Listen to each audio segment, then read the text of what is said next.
Nessa aula, a gente vai falar um pouco sobre ecossistemas, né, aquáticos, e esses ecossistemas, eles são a parte onde o organismo ele vai interagir entre si a partir de uma relação onde vai haver um equilíbrio para que haja a perpetuação das espécies num determinado ambiente. E no nosso caso, a gente vai falar de um ambiente aquático. Esse ambiente aquático, ele é subdividido, e a gente vai ver aí a partir de agora. Então, essa divisão que eu falei, são dois ecossistemas. Esse ecossistema ele pode ser marinho ou pode ser de água doce. No planeta, essa água está distribuída de forma bastante diferente, onde a maior parte dessa água ela é salgada, correspondendo aí a 97,5%, e 2,5% apenas é de água doce. Dessa água doce, a gente ainda tem a maior parte dela, né, que está em no estado sólido. Esses ecossistemas marinhos, eles vão incluir mares e os oceanos, e vão corresponder aí a aproximadamente 71%, né, da superfície terrestre. Eles vão ser classificados, esses ecossistemas, de acordo com a profundidade. E vão ser aí a zona litoral, a zona nerítica, a zona oceânica e a zona bêntica. A zona litoral é aquela região que vai estar entre o limite das marés. Normalmente é ela que fica mais exposta. A zona nerítica é a região do mar, sobre a plataforma continental, e ela vai se estender aí até 200 metros de profundidade, aonde a iluminação do sol ainda vai chegar. A zona oceânica é aquela que vai estar compreendida entre 200 a 2.000 metros de profundidade. Aí já não vai ter iluminação e os animais vão começar a se tornar escassos nessa região. E a última região, a bêntica, ela vai corresponder ao fundo do mar, onde vai ser habitado por poucas espécies.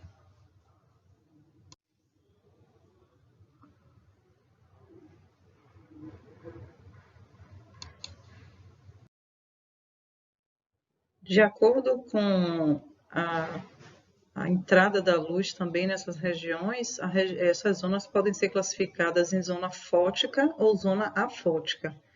A zona fótica é a zona que vai ter a penetração da luz.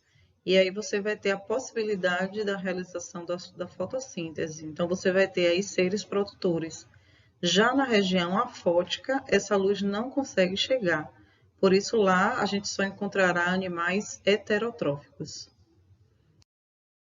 Vamos conhecer algumas espécies bem estranhas que vivem nessas zonas abissais.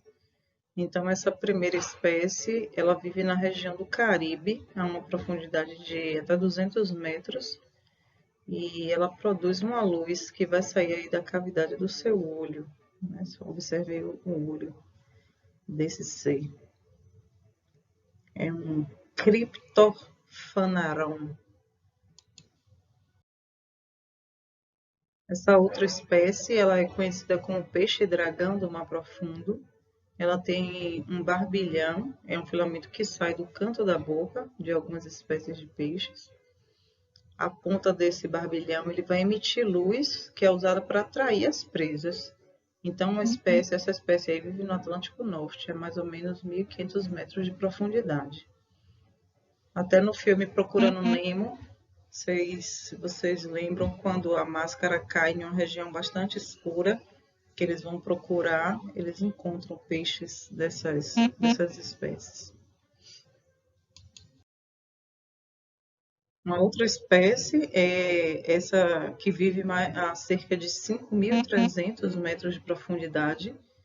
Ele é chamado de peixe-ogro. Essa região é muito difícil encontrar comida, então esse animal acaba se alimentando de restos de animais mortos que vão caindo lá, né, pela gravidade. E ele tem os dentes tão grandes que ele nem consegue fechar totalmente a boca. Então ele acaba sugando esses restos e não deixa nada passar. Vive em regiões então a grandes profundezas. Os ecossistemas aquáticos de água doce, eles também são caracterizados, e eles são caracterizados por 3 zonas: a zona alagada úmida, a zona lêntica e a zona lótica. A zona úmida é aquela que você vai ter o solo saturado, você vai abrigar vegetações características, a gente tem um exemplo aí dos pântanos e dos brejos, e se esse ambiente ele estiver associado a algum ambiente marinho, a gente então terá os manguezais. A zona lêntica são as áreas de pouco fluxo ou quando a água está parada, por exemplo, lagos, poços, reservatórios subterrâneos. E a zona lótica é quando essa água doce ela vai ser corrente, como rios, córregos ou riachos. Então, observem essa imagem, isso aí é um estuário. Um estuário é uma área ao longo da costa onde o rio ele vai se juntar com o mar. Então, esses estuários eles são parcialmente fechados, né, tendo uma conexão livre com o mar aberto. Essa conexão ela pode ser permanente ou periódica. Nos estuários, essa água do mar também ela é diluída na água doce, por isso ele se torna ali um ambiente salobro. Essa mistura de água doce e salgada vai tornar o estuário um ambiente com características físicas e químicas que são únicas. Além disso, esses ambientes eles são fortemente influenciados pelo mar. A salinidade, por exemplo, ela oscila de acordo com o ciclo da maré, podendo variar na água desses estuários e também de acordo com as estações do ano. Existem alguns seres que vivem nesses ambientes aquáticos. Esses seres eles são classificados de acordo com a sua posição aí nesse ambiente. Então, os plânctons são aqueles seres que vão flutuar na água. Por exemplo, os fitoplânctons, como se fossem minúsculas plântulas, né? O nécton são aqueles seres que vão nadar na massa hídrica. Aqueles que nadam, então, dentro d'água, como peixes e tartarugas, eles vão ser aí classificados como néctons.